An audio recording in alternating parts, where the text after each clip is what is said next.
Available in black or silver, the INNOCN 32M2V is a 32-inch widescreen 4K mini LED gaming monitor capable of HDR 1000 and running at 144 Hz. At $800, it offers great value for money and fantastic selection of features. I'm James Bruce, you're watching WindowsReport.com reviews. TLDR, the INNOCN 32M2V offers incredible contrast and black levels thanks to local dimming, while the increased number of LEDs results in higher peak brightness. So this is fantastic for HDR content, both movies and gaming. Although some will argue the quality isn't as good as OLED, notably black levels aren't as true black. The key difference is that mini-LED with LCD panels don't suffer from burn-in, which is where part of the image is permanently etched into the display. For me, that longevity, that durability is worth the trade-off. First impressions in terms of design, it's a bit generic. You get a few degrees of tilt and a few inches of vertical adjustment, but nothing crazy. There's about ½ an inch of black bezel on the top left and right, and about an inch on the bottom, so it doesn't go right to the edge. The base is solid and quite large, so no issues with stability, but otherwise sharp lines, nice design. There are also, curiously, 4 LED panels on the back, one in each corner. You can adjust the color, make them flash, or just disable them completely from the game section of the menu. Once you turn it on, however, it'll blow you away, quite literally. In the case of the PS5 white HDR adjustment screen, my eyes were not ready for that brightness. The sharpness, the brightness, the vivid colors are just unmatched. I was, if I'm honest, a little skeptical coming into this review. I didn't really think mini LED was worth that much of a fuss about. All display tech is basically the same, right? But actually, I don't think I'll be able to go back to regular LCD screens now, and that's really annoying. Now, most of my testing was done on Windows, that I also used it as my main Mac desktop for a week. I started testing with HDR on both movies and gaming within Windows, and that was just stunning in every way. Now that assumes, of course, that you have the power to run games at 4K HDR and a decent refresh. VRR is supported up to 144 Hz. I clearly don't have that much power. It was struggling with Cyberpunk, so I had to drop it down to 1440p just to get a solid 45 FPS, but it still looks sharp. Now, personally, I wouldn't watch a 2-hour movie sitting at my desktop, but if your living situation doesn't allow room for a big TV or home cinema as well, maybe you're in a college dorm, then you won't be disappointed by watching movies on this at all. Next, I tried again with HDR disabled, and frankly, I sort of preferred it, at least for the games and content I watched. It felt quite saturated with the colors, almost oversaturated actually, but that's something you can adjust, of course, and it suits my preference.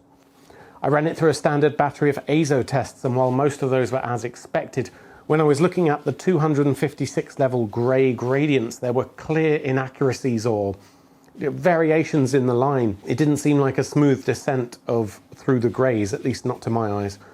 I should note, however, that that's an artificial test, and that in practice not once have I noticed any sort of weirdness like that with gradients. Moving on to connectivity, a stingy number of ports is always frustrating, especially on a monitor that's so capable, and thankfully you won't be disappointed on that front.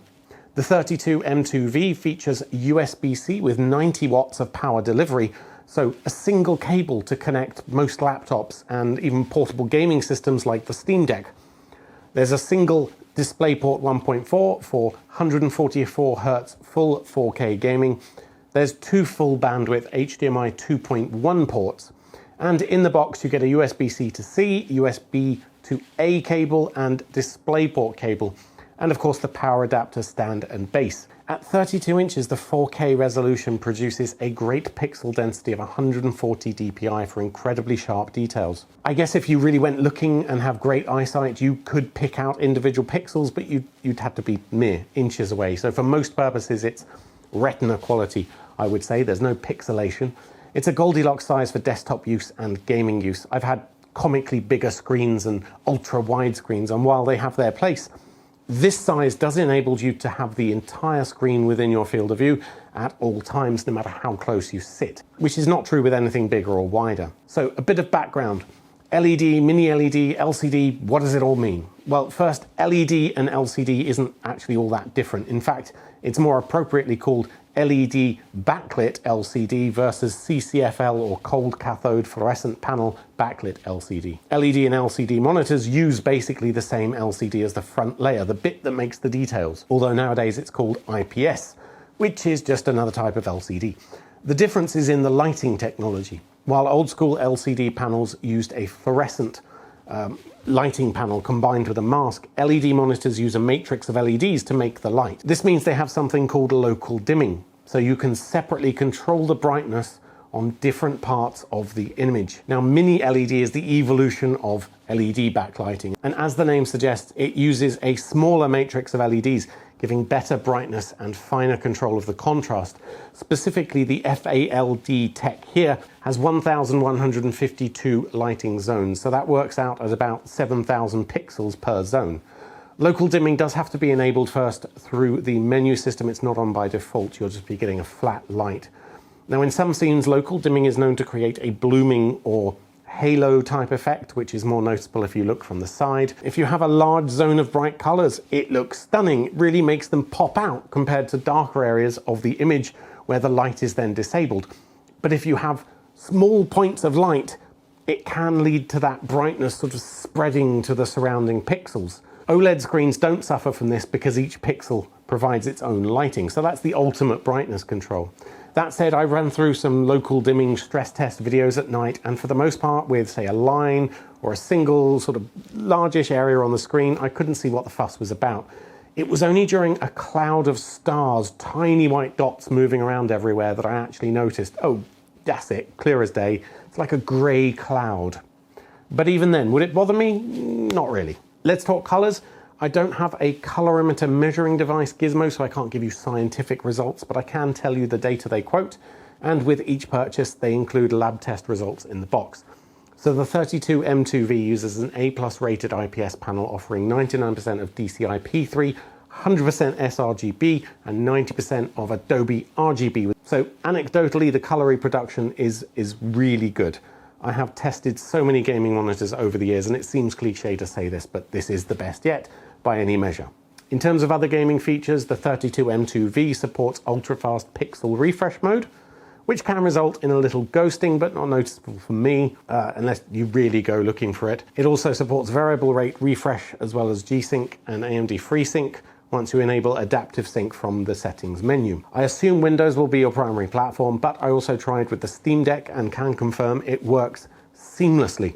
Just plug in the USB-C cable, the USB transmits power to keep you juiced, though I did have to switch over to USB input, and of course the resolution is quite blocky because of the Steam Deck's processing power, but that's to be expected. I also tried a PS5, and with HDR enabled, also as expected, spell effects in, say, Hogwarts Legacy looked incredible.